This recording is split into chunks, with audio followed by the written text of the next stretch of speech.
So मित्रांनो, आपल्याला इकडे एक चांगल्या स्थितीतला बुरुज दिसत आणि इकडे तटबंदी थोडी चांगल्या स्थितीत आहे. मी तुम्हाला या बुरुजावरून दिसणारं दृश्य दाखवतो. इकडनं बुरुजावरून बरंचसा एक चांगलं दृश्य दिसतं. सो फर्स्टली हा आपला विसावा फोर्ट खूप मोठा आहे यार, खूप जास्त मोठा आहे. चला आता थकलो आता त्या कडेला जायचं आहे मला.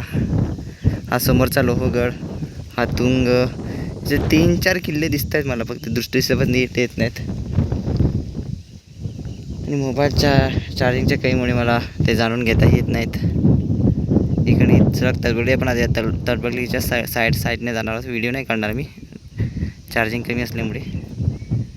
पण इथनं एक चांगलं दृश्य दिसतंय, मस्त असतं कड्याचं असं दिसतंय, अतिसुंदर असं दृश्य. आणि समोरचा लोहगड. चला जाऊया आता, बघूया, एक्सप्लोर करूया.